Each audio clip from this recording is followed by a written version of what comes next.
Eu preciso te falar algo da parte de Deus. Para, respira e escuta.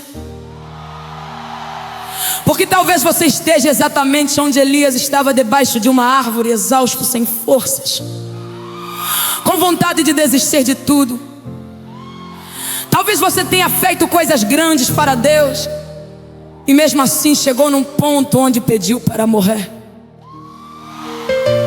E o Pai me mandou te dizer hoje: filho, filha, Deus não te abandonou na tua caverna. Ele sabe do teu cansaço. Ele sabe que você lutou. Ele sabe que você fez fogo cair do céu. E mesmo assim chegou no fundo do poço. Ele sabe que você está escondido, que você está com medo, que você está convicto de que é o único que sobrou. E ainda assim Ele não mandou um anjo com repreensão, mandou um anjo com comida. Porque o Deus que faz fogo cair do céu também sabe fazer uma brisa suave. E é nessa brisa que Ele fala contigo hoje. Deixa eu te contar a história de Elias de um jeito que talvez você nunca tenha ouvido. Elias era um homem de fogo, não era um homem comum. Era alguém que orou e a chuva parou por 3 anos e meio, que desafiou sozinho 450 profetas de Baal no Monte Carmelo, que orou e fogo desceu do céu, consumindo o sacrifício encharcado de água, as pedras, o pó e até a água que estava no fosso ao redor do altar. 450 contra 1, e ele venceu. Esse era Elias.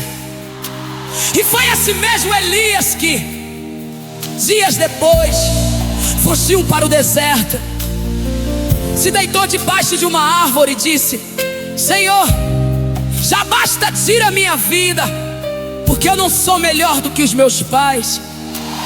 Pensa nisso por um momento. O homem que fez fogo cair do céu pediu para morrer.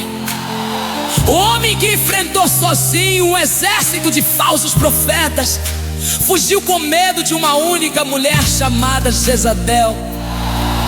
O homem mais ungido da sua geração chegou ao fundo do poço e achou que tinha terminado. E sabe o que isso me diz sobre você hoje? Que o fato de você estar exausto não significa que você é fraco.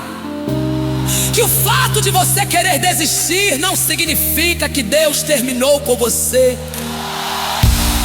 Que o fato de você estar na caverna não significa que a unção foi embora. Significa que você é humano, e Deus sabe disso.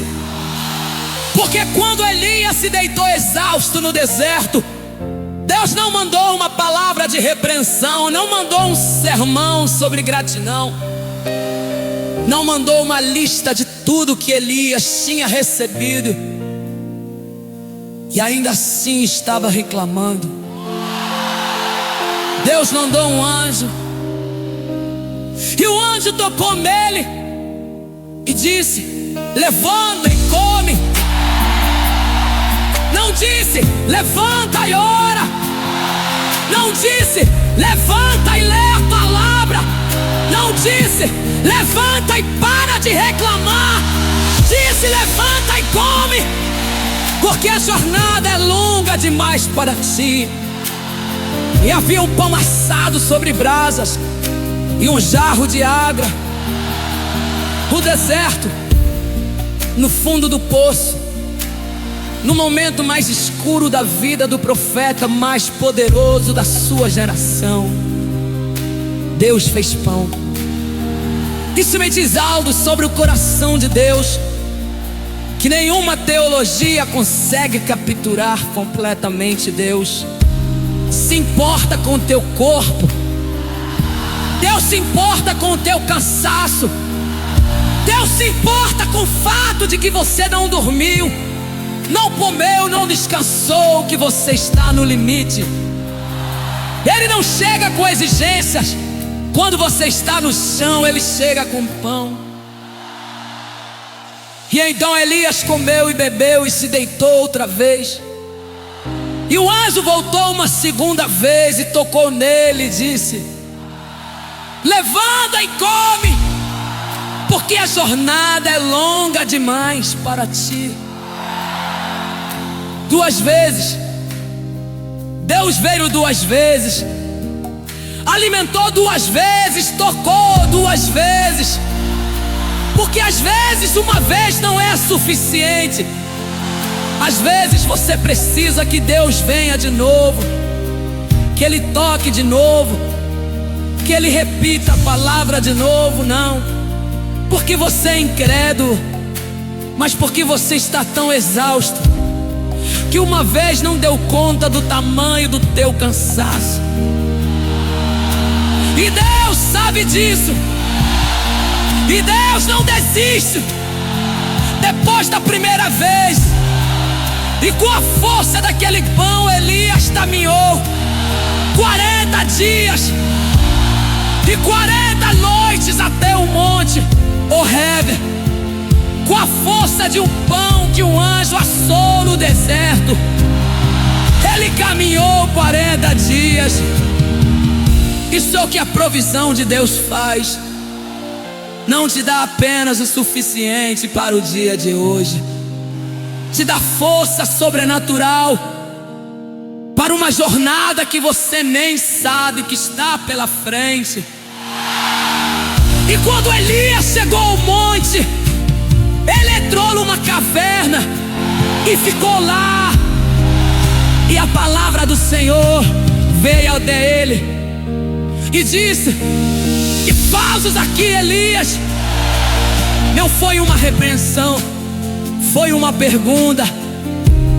E Elias respondeu com toda a dor que estava carregando: tenho sido muito zeloso pelo Senhor Deus dos exércitos, mas os filhos de Israel abandonaram a tua aliança, derrubaram os teus altares, mataram os teus profetas à espada. E só eu fiquei, e procuram tirar a minha vida. Só eu fiquei. Quantas vezes você já disse isso? Não com as palavras, mas com o coração. Só eu estou lutando. Só eu ainda me corto. Só eu ainda estou tentando. Então veio um vento forte e impetuoso que fazia rachar as pedras. Mas o Senhor não estava no vento. E depois do vento um terremoto. Mas o Senhor não estava no terremoto. E depois do terremoto um fogo. Mas o Senhor não estava no fogo. E depois do fogo uma voz mansa e delicada, uma brisa suave e um sussurro. E foi ali que Deus estava. Deixa eu falar com você sobre isso por um momento. Você passou a vida esperando que Deus falasse no trovão, no milagre espetacular, na confirmação óbvia e impossível de ignorar. E quando o trovão não veio, você achou que Deus estava calado. Mas Deus estava na brisa, estava no pensamento gentil que veio enquanto você tomava banho, estava na palavra que um desconhecido disse sem saber que era exatamente o que você precisava ouvir. Estava na paz inexplicável que desceu quando você estava no limite e achou que ia desmoronar. Deus não está sempre no espetáculo. Às vezes Ele está no sussurro, e para ouvir o sussurro você precisa de silêncio, precisa parar. Precisa sair do barulho da caverna e ficar parado diante do Senhor. E é isso que Ele está te convidando a fazer agora. Parar, respirar e ouvir a brisa. E então Deus fez algo que talvez seja a parte mais importante de toda essa história. Depois de toda aquela demonstração, depois da brisa suave, depois de ouvir Elias repetir a mesma queixa pela segunda vez, Deus não disse: tudo bem, pode descansar, você já fez o suficiente. Ele disse: volta pelo mesmo caminho, tens trabalho a fazer, vai ungir Hazael rei sobre a Síria, vai ungir Jeú rei sobre Israel, vai ungir Eliseu para ser profeta no teu lugar. A crise de Elias não foi o fim da missão de Elias, foi uma pausa na missão de Elias. E isso é o que eu preciso que você entenda hoje, com todo o seu coração. O fato de você estar na caverna agora não significa que a missão acabou. Significa que você está na pausa antes do próximo capítulo. E o próximo capítulo pode ser o mais poderoso que você já viveu. Elias entrou na caverna achando que tinha terminado, e saiu da caverna para ungir reis e chamar o seu sucessor. Saiu para o capítulo mais significativo da sua história, e no final foi arrebatado em carro de fogo. Não morreu debaixo da árvore como tinha pedido, foi arrebatado em glória. O que você pediu que terminasse vai terminar em glória. E tem mais uma coisa que Deus disse a Elias, que precisa chegar ao teu coração agora. Quando Elias disse pela segunda vez: só eu fiquei, Deus respondeu: ainda reservei para mim 7.000 em Israel que não dobraram o joelho a Baal. 7.000. Elias não estava vendo esses 7.000 da perspectiva na caverna, do desânimo, do esgotamento. A realidade parecia ser: só eu fiquei. Mas a perspectiva de Deus do alto era completamente diferente. Havia 7.000 que Elias não sabia que existiam. E eu profetizo sobre a tua vida agora. Há coisas que Deus está fazendo que você não está vendo. Há pessoas que Deus está movendo que você não conhece. Há portas que Deus está abrindo em lugares que você nem está olhando. Há um exército inteiro que você não está vendo, porque está olhando só para o teu cansaço. A tua perspectiva da caverna não é a perspectiva de Deus da eternidade. Para de tirar conclusões sobre o teu futuro a partir do teu esgotamento presente. Deus está trabalhando. Então hoje eu te faço um convite simples. Não convite para fingir que está bem. Não para sorrir quando está chorando. Não para performar fé quando está no limite.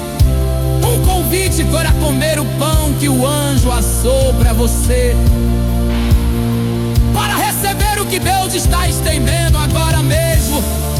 A palavra que chegou até você hoje não foi por acaso. O anjo tocou em você hoje. O pão está na tua frente. A brisa suave está soprando. E Deus está dizendo o mesmo que disse a Elias: levanta e come, porque a jornada é longa demais para ti. E eu já preparei tudo o que você precisa para ela. Você não terminou. Sua missão não acabou. Sua unção não foi embora. Você está em pausa. E a pausa vai acabar. E o que vem depois da pausa vai ser maior do que o que veio antes. Levanta, filho. Levanta, filha. O anjo tocou em você. O pão está servido. A brisa já começou a soprar. E a jornada mais gloriosa da tua vida ainda está pela frente. Vamos orar. Pai, eu venho agora do fundo da minha caverna. Eu confesso que estou cansado. Confesso que quis desistir. Confesso que houve momentos em que pedi para que terminasse. Confesso que olhei ao redor e achei que tinha sobrado só eu. Mas hoje eu recebo o pão que o teu anjo assou para mim. Recebo a força sobrenatural que ultrapassa o meu entendimento. Recebo a brisa suave que traz a tua voz ao meu coração exausto. E eu escolho acreditar que a minha caverna não é o fim da minha história, que tu ainda tens missão pra mim, que há 7.000 que eu não estou vendo, que o meu próximo capítulo é mais poderoso.